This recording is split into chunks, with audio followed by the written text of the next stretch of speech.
함께 신앙 고백하도록 하겠습니다. 나는 전능하신 아버지 하나님 천지의 창조주를 믿습니다. 나는 그의 유일하신 아들 우리 주 예수 그리스도를 믿습니다.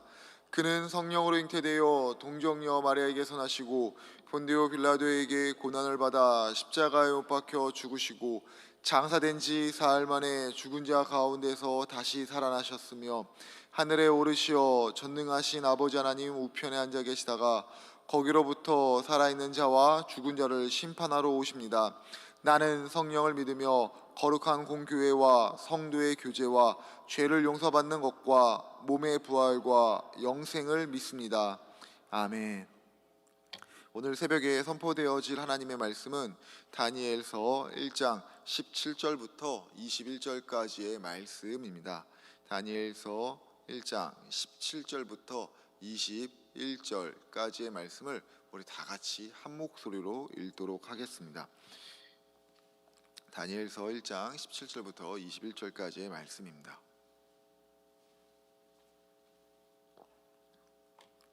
우리 한 절씩 우리 다 같이 한 목소리로 읽도록 하겠습니다. 하나님이 이 네 소년에게 학문을 주시고 모든 서적을 깨닫게 하시고 지혜를 주셨으니 다니엘은 또 모든 환상과 꿈을 깨달아 알더라. 왕이 말한 대로 그들을 불러들일 길이 찼으므로 환관장이 그들을 느부갓네살 앞으로 데리고 가니 왕이 그들과 말하여 보매 무리 중에 다니엘과 하나냐와 미사엘과 아샤랴와 같은 자가 없으므로 그들을 왕 앞에 서게 하고 왕이 그들에게 모든 일을 묻는 중에 그 지혜와 총명이 온 나라 박수와 술객보다 10배나 나은 줄을 아니라. 다니엘은 고레스 왕 원년까지 있으니라. 아멘. 우리 앞뒤 좌우 계신 분들과 서로 이렇게 인사하도록 하겠습니다. 사랑하고 축복합니다. 우리는 주님의 제자입니다. 서로 눈으로 마음으로 인사합니다. 사랑하고 축복합니다. 우리는 주님의 제자입니다. 오늘은 주어가 하나님이 되는 삶을 살아야 합니다. 주어가 하나님이 되는 삶을 살아야 합니다. 라는 제목으로 하나님 말씀 증거하도록 하겠습니다. 이 다니엘서를 처음에 시작하면서 다니엘이 성경의 분류상 어디에 속한다라는 말씀을 드렸습니다. 이 다니엘서는 성경의 분류상 예언서에 속하지만은 예언서의 전형적인 형식, 하나님의 말씀이 누구누구에게 임하여라고 시작하지는 않습니다. 히브리 성경에서는 이 다니엘서를 그래서 하나님의 백성은 이렇게 살아야 한다라는 것을 강조하는 성문서로 포함하여 읽는다라고 말씀을 드렸습니다. 이제 이 시대를 살아가고 있는 우리는 이 다니엘서를 그러면 어디에 초점을 두고 읽어야 할까요? 어느 한 성격만 고집하는 것이 아니라 하나님의 말씀을 엄하게 듣는 이 예언서적인 성격을 기억을 하고 또 기억만 하는 것이 아니라 하나님의 말씀 가운데 내가 이렇게 치열한 삶을 살아내야 한다라는 것을 염두에 두는 성문서적인 성격 또한 기억하면서 읽는 게 가장 좋은 방법이겠죠. 그렇기 때문에 이 다니엘서를 우리가 함께 읽고 나눌 때 말씀 가운데 하나님의 말씀을 내게 하시는 하나님의 질책, 또 때로는 하나님께서 원하시는 회복의 말씀으로 듣는 것에서 멈춰지는 것이 아니라 그 말씀을 삶으로 살아내기를 소망하는 우리 모두가 되시길 주의 이름으로 부탁을 드립니다. 이 생산성 전문가로 불리는 마이클 하야트라는 사람이 있는데 이 사람이 요 근래 쓴 책 중에 모두를 움직이게 하는 힘이라는 책에는 모든 사람을 움직이게 하는 힘은 다름 아닌 리더가 가진 비전이다라고 이야기를 합니다. 이 비전이 있는 리더가 있는 그 공동체는 자신들의 목적이 무엇인지를 분명히 알고 목적을 향해 나아갈 때 우선순위로 선택해야 될 것들을 분명히 안다라고 이야기를 합니다. 이 무엇보다도 리더를 통해서 보여지는 이 비전은 사람들을 이렇게 모으는 힘이 있고 그 모으는 힘 가운데 공동체가 단단해지고 결국에는 목적한 바를 반드시 이룬다라고 이야기를 합니다. 반면 이 비전 없는 리더가 있는 공동체는 어디로 가야 될지를 모른다라고 이야기를 합니다. 미래에 대한 준비도 되어 있지 않고 돈과 시간과 인재들을 낭비하게 되면서 결국에는 이 공동체가 존재하는 것에 위협을 준다라고 이야기를 합니다. 그렇기 때문에 건강한 공동체가 되고 싶다, 이 집중하고 목적을 향해서 나아가는 공동체가 되고 싶다라고 한다면은 가장 먼저 해야 될 것은 리더가 비전을 제시할 수 있도록 해주는 것이 제일 중요하다라고 이야기를 합니다. 그럼 그렇다고 해서 리더에게 비전만 있다고 해서 리더가 비전을 잘 제시한다고만 해서 공동체가 건강해지느냐, 목적을 이루느냐, 이것도 아니겠죠.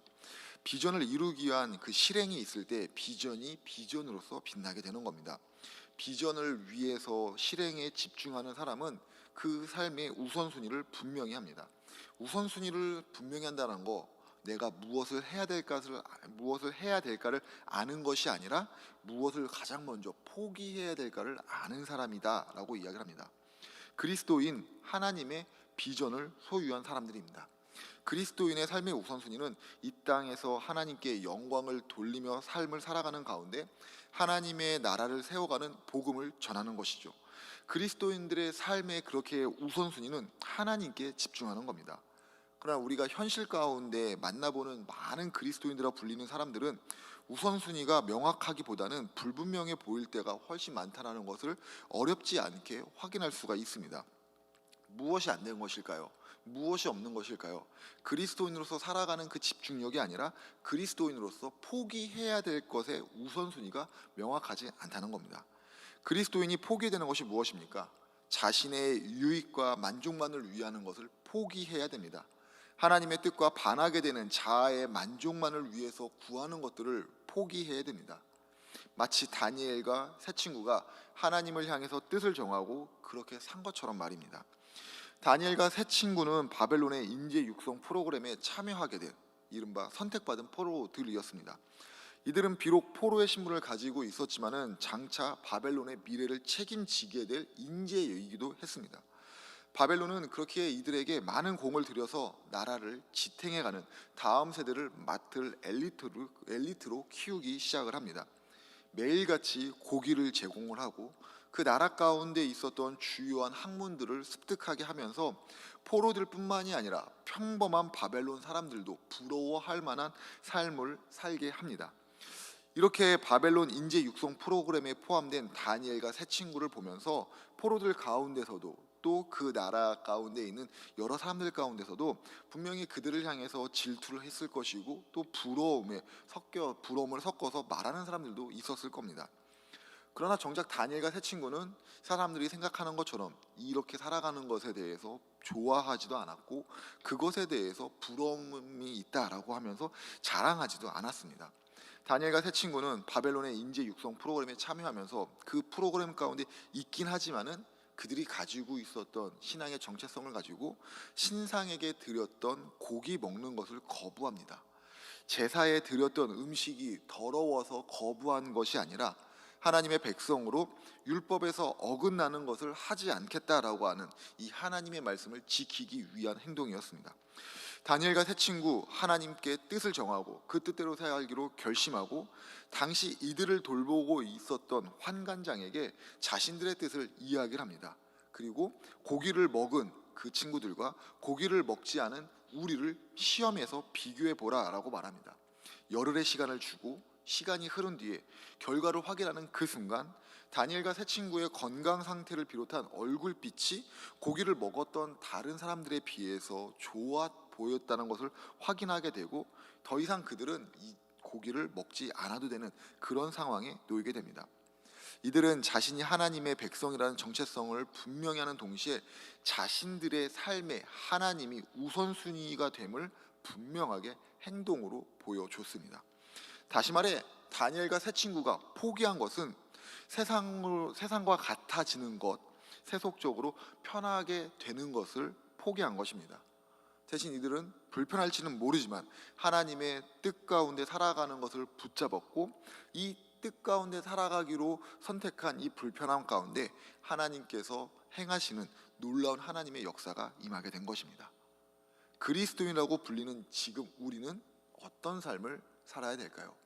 오늘 우리는 어떤 모습으로 살아가야 될까요?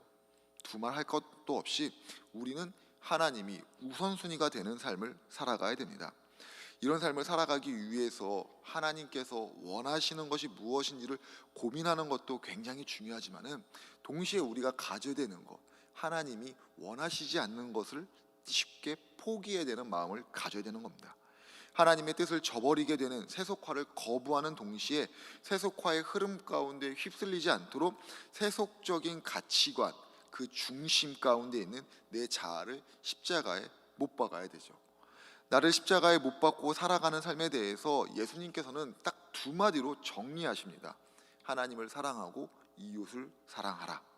그리스도인, 십자가에서 자아를 못 박은 사람은 하나님을 사랑하고 이웃을 외면하지 않는 삶을 살아갑니다. 우리는 그리스도인이라고 불리고 있는데 그 부름 가운데 합당한 하나님 사랑하고 이웃을 사랑하는 삶을 살아가고 있는지요? 하나님을 믿고 사는 삶에 대해서 영적으로만 해석하려고 하는 경향이 짙은 것이 우리 한국교회의 현실입니다. 마치 모든 일 가운데, 모든 삶의 중심 가운데 교회가 앞선다라고 말하는 중세 유럽의 시대를 옮겨온 것처럼 교회 중심으로 삶을 재편하려고 합니다. 목회자의 자녀들이 상처받게 되는 요소 중에 하나가 무엇인 줄 아십니까? 부모님이 내게 관심이 없다라고 하는 겁니다. 목회자 이전의 부모인데 어떻게 자녀에게 관심이 없을 수 있겠습니까? 얼핏 보면 모순과 같이 보이는 이 말씀이, 이 이야기가 현실의 삶에서는 굉장히 많이 나타납니다. 성과 속을 나누는 이 이분법적인 사고 가운데 익숙하기 때문입니다. 교회의 일은 거룩하고 내 삶의 일은 조금 등한시되는 그런 이분법적인 사고가 익숙합니다. 그러나 기독교는 성과 속을 나누는 이 이분법을 거부합니다. 기독교는 언제나 삶을 통해서 믿음을 증명하라라고 요구하고 있고 또 그렇게 살아내는 것을 믿음이다라고 인정을 합니다. 본 회퍼라고 하는 사람이 그리스도인이라는 글을 쓰면서 거기서 이런 말을 합니다. 그리스도인답다는 것은 저 멀리 인간 세상과는 동떨어진 곳에서 사는 것이 아니라 가장 인간적인 모습으로 더불어 살아가기를 원하는 것입니다. 그리스도인은 사람이 되어 하나님 앞에서 살 수 있고 또 그렇게 살아가는 삶에 가치를 둡니다.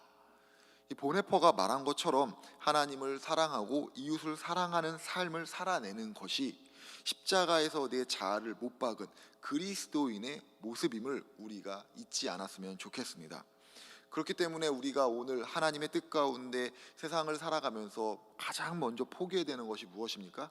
내 욕심만을 내어서 내 욕심만을 주장하면서 누군가를 불편하게 하고 공동체의 이익을 해하는 행동을 우리는 멈춰야 됩니다.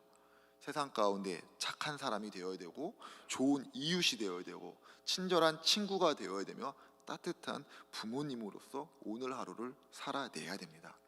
우리의 주변을 한번 볼까요? 스스로 그리스도인이라고 하고 또 그렇게 불리는 사람들 가운데 타인을 향해서, 사회를 향해서 고집불통처럼 보이는 사람들이 얼마나 많은 사람들에게 눈살을 찌푸리게 합니까? 세상을 악하고 저주받고 교회는 선한 곳이다 라고 생각하는 이분법적인 사고 가운데 사로잡힌 수많은 사람들이 교회 가운데 얼마나 많은 해악을 끼치고 있습니까? 또 가정보다 교회를 우선시하면서 가정을 주신 하나님의 뜻을 저버리고 사는 사람들 얼마나 많이 봅니까? 그리스도인의 삶 가운데, 기독교인의 삶 가운데 하나님이 우선순위가 된다는 것은 하나님과 함께 하나님께서 주신 내 삶을 살아간다는 겁니다. 오늘 하나님과 함께 내게 맡겨주신 삶을 살아내시는 우리 모두가 되시길 주님의 이름으로 부탁을 드립니다. 다니엘처럼 하나님께서 원하시지 않는 것들을 과감하게 포기하는 한 명 한 명 되시길 주의 이름으로 부탁을 드립니다. 다니엘과 세 친구는 하나님을 우선순위로 삼고 하나님의 말씀을 따르면서 나름의 믿음의 실험을 합니다. 이러한 믿음의 실험을 보면서 세상에서는 안 될 것이다, 계란으로 바위 치는 것이다 라고 생각했을 수도 있습니다. 하지만 하나님은 사람의 생각보다 높고 사람의 지혜보다 깊기 때문에 가장 불가능해 보이는 그 순간에 가장 가능성 있게 임하시죠. 하나님께서 그렇게 역사하십니다. 하나님께서 다니엘과 세 친구에게 그래서 이러한 은혜를 주십니다. 17절 말씀입니다. 하나님이 이 네 소년에게 학문을 주시고 모든 서적을 깨닫게 하시고 지혜를 주셨으니 다니엘은 또 모든 환상과 꿈을 깨달아 알더라. 아멘. 이 하나님을 향해서 뜻을 정했던 다니엘과 세 친구, 건강적인 부분과 함께 학문과 글을 깨닫게 되는 지식과 지혜의 은혜를 경험하게 됩니다. 세상의 원리, 세상의 이치에 대해서 깨달았다라는 것입니다. 세상의 원리와 이치를 깨달았다라고 하는 것은 자신들을 향한 하나님의 뜻, 자신이 정한 하나님의 뜻대로 세상 가운데 살아가는 그 방법을 터득했다라는 것입니다.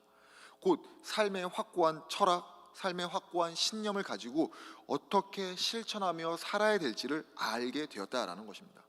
사람들은 하나님의 뜻대로 세상을 살아가는 것이 불가능하다라고 생각을 하고 이야기를 합니다. 그렇게 살면은 답답해, 그렇게 살아가는 거 세상에서 원하지 않아 라고 말합니다.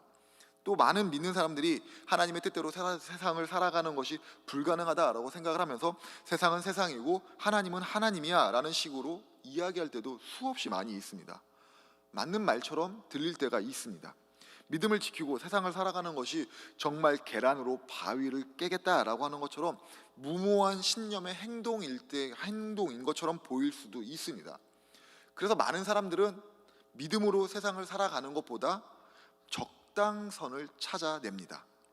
하지만 진짜 하나님을 믿는 사람은 적당선을 거부하는 것뿐만이 아니라 그 거부하는 것 가운데 임하시는, 아무도 생각하지 못했던 그때의 역사하시는 그 하나님을 바라보고 그 삶을 살아가게 됩니다. 하나님의 개입이 느껴진다는 것이 무엇일까요? 세상을 살아가는 그 지혜를 터득한다는 것입니다. 시간이 지나서 얻어지는 삶의 지혜가 아니라 하나님의 백성으로서, 하나님의 자녀로서 세상에서 빛과 소금으로 살아내가는 그 삶이 무엇인지를 알아간다는 것이죠. 왜 세상을 살아가는 지혜를 터득하게 하실까? 하나님께서는 왜 우리에게 하나님의 은혜로 세상 가운데 살아가는 그 방법을 주실까요? 신앙이 곧 삶이기 때문입니다. 우리가 신앙을 가지고 살아가는 그 현장이 삶이기 때문에, 세상 안에 있기 때문에 세상을 살아가는 그 방법을 깨닫게 해주시는 것입니다. 하나님께서는 그리스도인들이 세상을 잘 살 수 있도록 세상의 지식과 지혜를 깨닫게 해주십니다. 배움을 통해서, 삶을 통해서, 대화를 통해서 삶을 살아가는 지식과 지혜를 깨닫게 해주시는 것입니다. 하나님께서 지금 우리를 깨우치는 그 모습, 말씀이 있다면 우리는 그 말씀을 붙들고 하나님의 뜻임을 기억하며 세상을 하나님의 사람으로 잘 살아내기로 결심해야 됩니다. 그리스도인다운 잘 사는 모습이 우리 모두에게 있으면 참 좋겠습니다. 하나님께서 세상을 살아가게 하는 지혜와 지식을 주시는 것은 세상은 알 수 없는 하나님의 신비함, 곧 하나님에 대한 영적인 깨달음입니다. 다니엘이 환상과 꿈을 깨달았다라고 하는 것은 점쟁이가 점괘를 맞추듯이 미래에 대해서 알았다라고 말씀하시는 것이 아니겠지요. 이는 하나님께서 꿈과 환상을 통해서 말씀하시는 것이 있다라는 것을 다니엘이 알았다는 겁니다. 다니엘이 깨닫게 되는 것, 그 꿈의 내용이 무엇이다, 앞으로 어떻게 된다, 이것이 아니라 그 꿈을 꾸게 하신 하나님이 계시고 하나님께서 역사의 주관자 되심을 분명히 알고 있기 때문에 우리는 꿈이 아닌 하나님을 붙잡아야 된다는 것을 다니엘이 깨달았다는 겁니다. 그렇기 때문에 꿈과 환상을 깨달았다는 것, 하나님을 더 깊이, 더 많이 알면서 지내야 된다는 것을 알았다는 것이죠. 결국 하나님을 향해서 뜻을 세운 다니엘은 세상을 사는 가운데 하나님과의 교제를 놓치지 않은 삶을 살아야 된다는 것을 다시 한번 확인한 것입니다. 하나님께서 우리에게 원하시는 삶의 모습이 있다면 세상 속 그리스도인이 되는 것입니다. 세상과 내가 동떨어진 것이 아니라, 그렇다고 세속의 거대한 물결 가운데 중심 없이 떠도는 삶을 살아가는 것이 아니라 믿음이라는 중심을 가지고 세속의 흐름을 따르지 않은 하나님을 향한 참된 뜻을 세우고 살아가는 우리 모두가 되는 것을 하나님께서 원하십니다. 오늘 우리의 삶이 이런 삶이 되기를 간절히 원하고 그렇게 살아가시는 우리 모두가 되기를 부탁을 드립니다. 다니엘과 세 친구들, 하나님을 향해서 뜻을 세우고 하나님께서는 그 가운데 은혜를 주십니다. 세상 속 그리스도인으로 살아가는 그 은혜를 주십니다. 그런 은혜 가운데 다니엘은 느부갓네살과 그 다음 왕조인 고레스에게도 인정받게 되죠. 18절부터 21절까지의 말씀을 우리 함께 읽어보도록 하겠습니다. 왕이 말한 대로 그들을 불러들일 기한이 찼으므로 환관장이 그들을 느부갓네살 앞으로 데리고 가니 왕이 그들과 말하여 보매 무리 중에 다니엘과 하나냐와 미샤엘과 아사랴 같은 자가 없으므로 그들을 왕 앞에 서게 하고 왕이 그들에게 모든 일을 묻는 중에 그 지혜와 총명이 온 나라 박수와 술객보다 10배나 나은 줄 아니라. 다니엘은 고레스 왕 원년까지 있으니라. 아멘.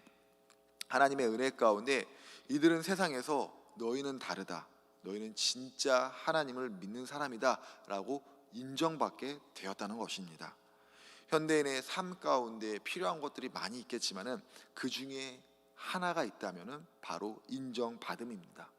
다른 말로 표현을 하면 존중받음이 현대인들에게 너무나도 필요합니다. 존중은 내가 먼저 하는 것임에 동시에 하는 것이면서 동시에 같이 있는, 서로가 해야 되는 것이 맞습니다. 한쪽만 존중하는 것이 있을 수는 없습니다. 머리로는 가능해 보이지만은 우리의 실제 삶 가운데서는 가능하지 않습니다. 왜 그럴까요? 사람은 자기 중심적이기 때문입니다. 존중마저도, 존중받고 있음조차도 자기 중심적으로 해석하고 적용하려고 하기 때문에 존중은 어느 한쪽에서만 일방적으로 요구되는 것이 아니라 서로 해야 되고 그 가운데 공동체의 문화로 세워져 나아가야 되는 것입니다. 다니엘과 세 친구가 느부갓네살 왕을 비롯해서 고레스 원년까지 인정받았다라고 하는 것은 그들의 제국의 왕들로부터 존중을 받았다라는 것을 뜻합니다. 그런데 여기에서 중요한 것이 있습니다. 다니엘과 세 친구가 하나님의 은혜 가운데 세상을 살아가는 지혜를 얻고 세상의 권력자로부터 존중을 받았다라고 하는 것을 이들은 자신들의 노력으로 되었다라고 말하지 않는다는 것입니다. 다시 말해서 하나님께서라고 주어를 두고 이야기를 합니다. 하나님께서 우리를 그렇게 하셨다라고 하지 내 결심, 내 노력으로 우리가 이 모든 것을 얻었다, 존중을 받게 되었다라고 말하지 않는다는 것입니다. 이들은 하나님이 주어가 되는 삶을 살았던 것입니다. 하나님의 말씀에 따라서 하나님께서 움직이는 삶을 통해서 하나님만을 높이는 삶을 그래서 살게 된 것입니다. 제가 신방을 다닐 때에 성도님들한테 앞으로 어떤 삶을 살기를 원하십니까? 자녀분들이 어떻게 되기를 원하십니까? 라고 여쭤볼 때 10이면 10분 모두 다 하나님께 영광을 돌리는 삶을 살기를 원합니다, 하나님께 쓰임받는 삶을 살기를 원합니다 라고 말씀을 하십니다. 모두가 원하는 하나님께 영광을 돌리고 하나님께 쓰임받는 삶을 살고 싶다라고 말하는데 그에 대해서 모두가 생각하는 것이 다 다르고 또 그에 대해서 어떤 부분들을 더 강조할 수는 있지만은 한 가지 잘못된 선입견이 있다는 것을 쉽게 발견하게 됩니다. 바로 하나님께 쓰임 받는다는 것, 하나님께 영광을 돌리는 것을 어떤 특별한 일, 사람들이 보는 크고 화려한 일을 통해서만 할 수 있다라고 생각하는 것이 보이기 때문입니다. 하나님께 쓰임 받는 것이 특별한 사람만이 쓰임 받는다, 탁월한 사람만이 쓰임 받는다라고 생각하는 부분들이 많이 있습니다. 이건 잘못된 생각이 맞습니다.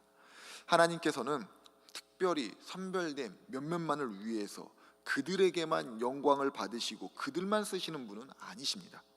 우리가 인정을 하든 인정을 하지 않든 우리는 이미 모두 다 하나님께 영광을 돌리는 삶을 살아가고 있고 하나님에 의해서 쓰임받는 삶을 살아가고 있습니다. 내 삶을 살아내는 것, 내 삶을 살아가는 것, 이 오늘의 모든 것이 하나님의 은혜 가운데 있음을 깨닫고 감사로 고백하는 그 모든 순간이 하나님께 영광이고 그렇게 살아내는 것이 하나님께 쓰임받는 삶의 모습이 분명합니다. 특별한 경우도 있긴 하겠지만은 대부분의 경우는 우리의 삶의 테두리 안에서 하나님을 깨닫는 것, 모든 순간 가운데 하나님을 인정하는 것, 이것이 바로 하나님께서 영광 받으시는 그 순간이 맞고 또 그런 순간순간들 가운데 내가 살아가고 있는 것이 하나님께서 나를 쓰시고 있는 것이 분명합니다. 더 쉽게 말씀을 드려서 모든 것이 주님이 하셨습니다 라고 고백을 하고 있다면, 하나님을 깨닫고 있다면 그것이 바로 하나님이 쓰고 계시는 그 순간입니다. 이런 삶 가운데 나타나는 현상은 하나님보다 내 자신이 앞서지 않겠다는 겁니다. 하나님께서라는 이 말을 내 삶의 주어에 두고 고백하면서 인내하고 기다릴 줄 알고 소중한 내 삶을 돌보고 일터에서 땀 흘려 일하게 됩니다.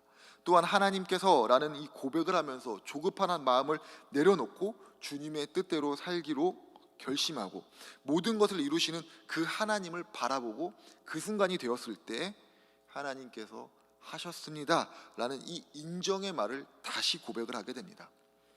하나님께서 하셨습니다 라고 말하는 그 순간 우리는 하나님께 영광을 돌린다는 것을 잊어서는 안 됩니다. 제가 신학대학교를 다닐 때 가평에 있는 한월산 기도원을 종종 갔었습니다. 철야로 기도하고 올 때가 있었습니다. 늦은 밤에 새벽을 깨워서 기도하고 또 찬양하는 그 순간 말씀을 듣고 있자니 눈꺼풀이 안 내려올 수가 없습니다. 예배 가운데 졸게 될 때 느끼는 마음이 무엇이냐? 참 죄책감이 크다는 겁니다. 무겁다는 겁니다. 이런 제 마음을 조금이라도 가볍게 해줬던 말이 있다면은 이런 말이었습니다. 이곳에 온 것만으로도, 이곳에 앉아 있는 것만으로도 은혜입니다 라는 말이었습니다. 하나님께서 참석한 모든 이들에게 동일한 은혜로 임하신다는 겁니다. 졸고 있다가 깨어났을 때 민망함을 덜어주기 위한, 마음을 가볍게 하기 위한 것이 아니라 이곳 예배의 자리, 기도의 자리를 사모하고 올 수 있도록 마음을 주신 분이 하나님이시고 그 하나님을 깨닫는 것이 바로 은혜라는 그 말입니다. 하나님께서 나를 쓰신다는 것, 하나님께서 나를 통해서 영광 받으신다는 것이 무엇입니까? 오늘 지금 이 자리 가운데 앉아 있음이 하나님의 은혜임을 깨닫는 것에 하나님이 이미 나를 쓰시고 나를 통해서 영광 받으셨다는 것입니다. 우리에게도 마찬가지임을 기억하십시오. 오늘의 삶, 이 새벽 가운데 있음이 하나님의 은혜임을 깨달으시길 바랍니다. 그리고 이 깨닫는 것 가운데 하나님이 영광 받으시고 그 영광 받으시는 모든 순간을 통해서 나를 쓰시고 결국에는 내 삶의 주어의 자리에 하나님께서 하셨습니다 라는 이 말이 놓이게 된다는 것을 깨닫고 나아가는 복된 삶을 사는 우리 모두가 되시길 주의 이름으로 축복합니다.